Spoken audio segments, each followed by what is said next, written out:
Hello my dear friends, welcome to movie Hunter YouTube channel. So friends, আজকে আমি একটি ইংরেজি মুভি নিয়ে আলোচনা করব, যেটি হচ্ছে অরিজিনাল সিন, যা 2001 সালে মুক্তি পায়। সিনেমাটি মূলত একটি আমেরিকান রোমান্টিক থ্রিলার, যার পরিচালনা করেছেন মাইকেল ক্রিস্টোফার। সিনেমাটি যদিও জাপানি নয়, এটি আমেরিকান এবং এতে অভিনয় করেছেন অ্যাঞ্জেলিনা জোলি ও অ্যান্টোনিও ব্যান্ডেরাস। এটি 1947 সালে ফরাসি উপন্যাস অবলম্বনে নির্মিত। 19 শতকের শেষ দিকের কিউবার সূর্য তখনও গলে পড়ছে ঘামে ভেজা শহরের দেহে।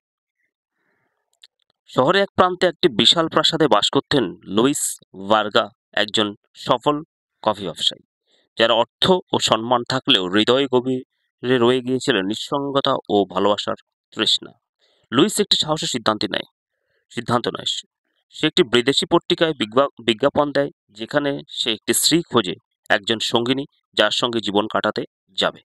তার চিঠি জবাবে আসে একটি উত্তর, জুলিয়া রাসেল নামের এক তরুণী, যে আমেরিকায় বাস করে। চিঠিপত্রে তার হৃদয়ে অনেক কথা ভাগ করে নেয় এবং একদিন লুইস তাকে কিউবায় আসার আমন্ত্রণ জানায়। যেদিন জুলিয়া কিউবায় আসে, লুইস বিস্মিত হন। ছবির সেই সাধারণ মুখের বদলে এক অপূর্ব সুন্দরী নারী তার সামনে এসে দাঁড়ায়। তার চোখে রহস্য, ঠোঁটে অভিমান, আর আচরণ এক ধরনের দূরত্ব। জুলিয়া স্বীকার করে সে ইচ্ছাকৃতভাবে ভুল ছবি পাঠিয়েছিল, কারণ সে চেয়েছিল কেউ যেন তাকে কেবল সৌন্দর্যের জন্য গ্রহণ না করে, অর্থাৎ হৃদয় থেকে গ্রহণ করে। লুইস যেন ঠিক তখন থেকেই তার প্রেমে পড়ে যায়। বিয়ে হয়, জীবনে নতুন সূর্য উঠে আসে লুইসের জন্য। তারা একে অন্যের শরীরে মনে হারিয়ে যেতে থাকে। কিউবার রাতগুলো ভরে ওঠে উষ্ণ কামনায়, গোপন স্পর্শে।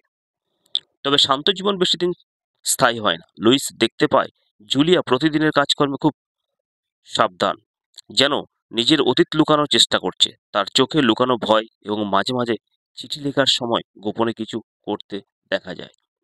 একদিন হঠাৎ করে জুলিয়া সব টাকা তুলে নিয়ে নিখোঁজ হয়ে যায়। লুইসের হৃদয় ভেঙে যায়, কিন্তু সেই ভালোবাসা তাকে ছেড়ে যায় না। সে বুঝে এই সম্পর্কের মধ্যে রয়েছে এক অদ্ভুত বাঁধন, ভালোবাসা ও বিশ্বাসঘাতকতার এক ভয়াবহ জাল। লুইস তার সব কাজকর্ম বন্ধ রেখে জুলিয়াকে খুঁজতে শুরু করে।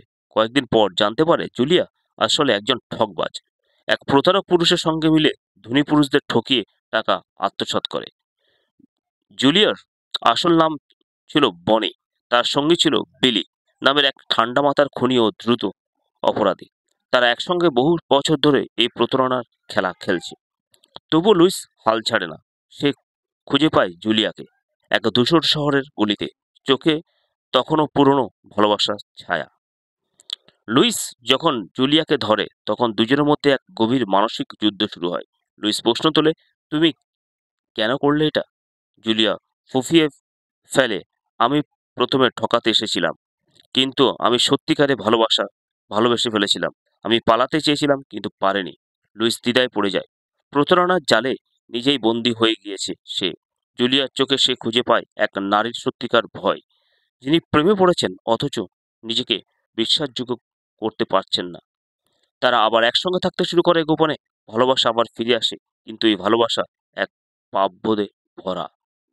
বিলি, জুলিয়ার পুরনো সঙ্গী, ফিরে আসে আর ভাগের টাকা ও নারী ফেরত নিতে। সে লুইসকে ভয় দেখায়, জুলিয়াকে চাপ দেয়, কিন্তু জুলিয়া এবার আর বাধ্য নারীর মতো থাকে না। সে লুইসকে রক্ষা করতে চায়। এক রাতে সংঘর্ষ বাধে তিনজনের মধ্যে, গুলির শব্দে রাত কেঁপে ওঠে।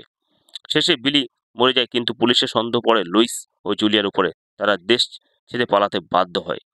শেষ দৃশ্যে একজন অপরিচিত গল্পকার এক ক্যাফেতে বসে বলছে, একজন মানুষ যিনি প্রেমের জন্য সবকিছু হারিয়েছেন, এখন কোথাও এক নতুন নামে জীবন কাটাচ্ছেন। তার ভালোবাসা সত্য ছিল, যদিও পাপ দিয়ে শুরু। দর্শক বুঝে যায় লুইস ও জুলিয়া এখন এক নতুন শহরে, এক নতুন নামে ভালোবাসার দায় কাঁধে নিয়ে বাঁচতে যাচ্ছে। অরিজিনাল সিনস শুধু একটি প্রেমের গল্প নয়, এটি এক মানবিক যুদ্ধ, ভালোবাসার বনাম বিশ্বাসঘাতকতার, আবেগ বনাম যৌক্তিকতার। লুইসের মতো কেউ প্রতারিত হয়েও ভালোবাসার নাম ছাড়তে পারে না, আর জুলিয়ার মতো কেউ প্রতারণা করতে গিয়ে প্রেমে বন্দী হয়ে পড়ে। তাদের গল্প বয়ে যায় ইতিহাসের পাতায়, এক পাপের শুরু থেকে শুরু হওয়া চিরন্তন প্রেম কাহিনী হিসাবে।